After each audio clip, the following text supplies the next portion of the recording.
Hello, welcome to 8.9 News. I'm ffinlo Costain. Breed is critical to any livestock operation, and an active breeding programme helps farmers to develop their herd around particular beneficial traits. Starveall Dairy is farmed by Sophie Wilson and her partner Di, and Sophie is also a farm vet. I asked her what traits dairy farmers traditionally breed for. Well, historically, the dairy industry has been very focused on production with its breeding.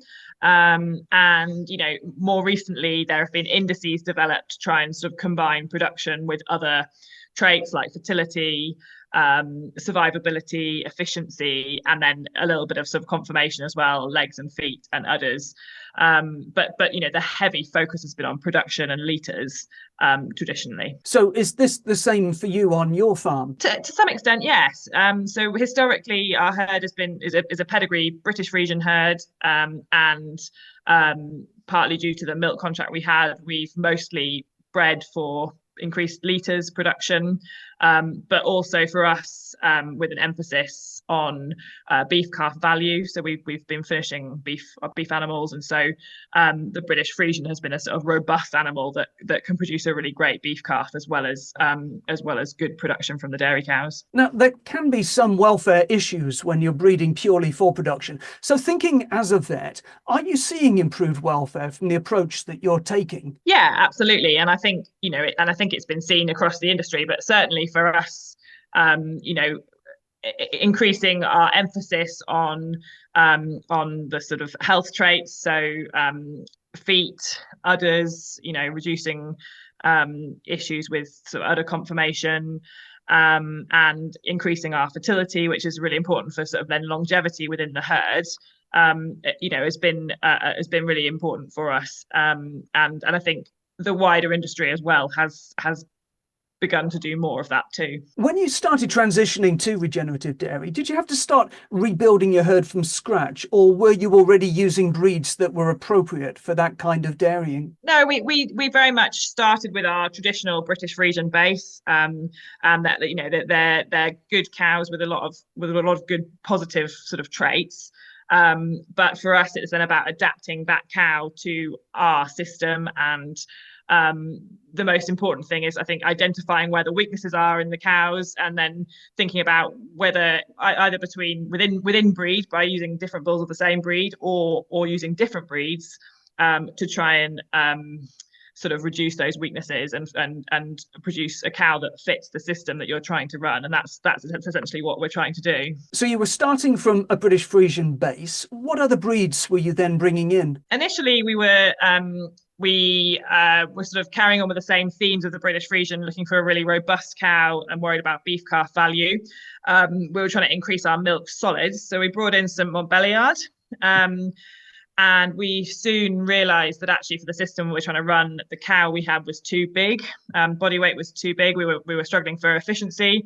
And so we've now used some Jersey to reduce the size of those cows. And we're also using some Viking Red as well for good health traits, a smaller stature, but still trying to keep some robustness. So we're now working on a three-way cross as that's our plan between a Frisian, a Jersey, and a Viking Red. Sophie, for the farmers listening, can you just give us a bit of background about your farm? Yeah, well, it's an ever-changing ship. So we're overall farming about 1,500 acres in Wiltshire.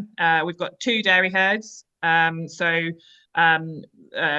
Dairy, our main dairy, is a spring block calving dairy herd. It's quite new. We were just finished our 5th season of milking, and we've transitioned that herd from being a sort of fairly traditional spring calving, twice a day milking herd to a more regenerative mob grazing, outwintering, and milking once a day. So in that herd, we're sort of currently achieving on once a day 3,500 litres per cow per year.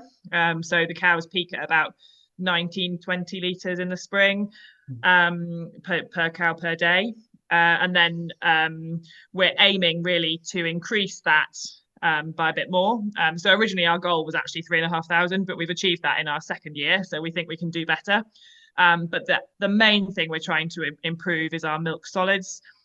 So which is, what our payment is based on, and also what effectively is the sort of nutrient density of the food we're producing for people. So rather than moving water from A to B, we want to be producing milk which has got really high fats and proteins, and is providing a really amazing nutrient dense product for the consumer. Now, 3,500 litres is less than many dairy farms would be looking for. Are you still managing to be profitable? Yeah. And again, it comes down to, for us, our focus is very much on increasing our milk solids. So our kilos of milk solids sold, we'd like to kind of match where we were on twice a day with once a day. And I think we will achieve that quite quickly, actually, by partly through getting the breeding right and partly through the cows adapting to our system. The other thing with having a lower yield is you've got to keep your costs then really in line with your output.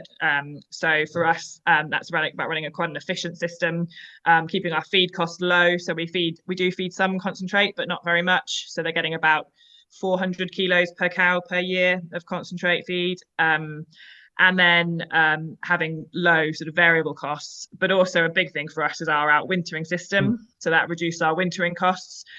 So rather than having cows in a shed that need feeding with a feeder wagon and a tractor, they're out on the downs. We've put the bales all out in advance. So the bales, they're currently getting 6 bales in a strip of grass for a group of 150 odd cows.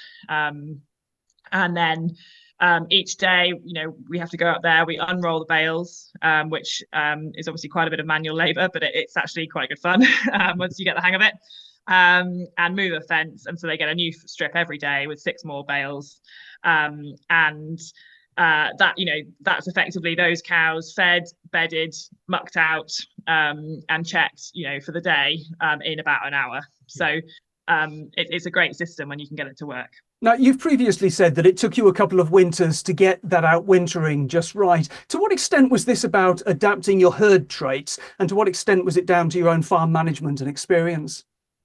Yeah, I think a large amount of it would be down to our kind of experience and our system, the farm management. But it's very important for us. It's become a key part of our system that as we're changing our genetics and our breeding, that we're kind of bearing in mind what we're expecting of these cows over the winter. We need a cow that is robust, but also we need to reduce our cow size a bit so that reduce the maintenance requirements for them, sort of their daily when they're dry, when they're not milking. If we can keep them, eating a bit less per cow per day, but because they're smaller, they don't need as much food to fill them up. That makes our life a lot easier in that system. And then, we've also had a lot of emphasis on foot health. So these cows, they're outside all year, they're walking quite long distances, they need to have really great feet and legs as well. And just finally, last winter we had a long cold snap. This winter's been extremely wet. So how has the outwintering approach fared in those conditions? Yeah, it's tested us, but actually we've been amazed by how well it has gone in both scenarios. So with the cold weather, the biggest challenge is the water. So keeping water in front of the cows all the time, keeping the troughs running. We tend to back fence and move water troughs about every 3 days. So, when pipes are frozen and stuff, that can become more challenging. But, we're getting better at being prepared and working out how to sort of mitigate that wherever we can. And then this year with the wet, it has been phenomenally wet for us. It's been by far our wettest year since we've been outwintering. We have this year, we started off in December with our outwintering on some what had been some organic sort of strip till arable ground rather than we'd normally use deferred grass. And we were a bit concerned about how that would hold up in the wet, but it has done really well. And we won't need to plough it out or anything like that. It'll go back into strip till again in the spring. They're now up on deferred grass and bales where we normally do our outwintering, and the ground up there, we've outwintered there for 4 or 5 years in a row now. We never have to cultivate afterwards. It's amazing ground. It copes very well and it does really bounce back. But from what we've learned through the first couple of years, making sure we unroll all the bales, because as soon as they're walking round bales, that are not unrolled, they make a mess. spreading those bales out as much as we can. So rather than concentrating them on a small area of the paddock, they go across the whole area, and daily moves and regular back fencing, absolutely crucial. And through getting all that right, actually, we found that this year we're not really making any more mess than we have in previous years. So yeah, it's going really well, actually. It's just probably slightly harder work for the people up there in the rain, but that's it's what we enjoy doing. We'd rather be doing that than be feeding out with a tractor. So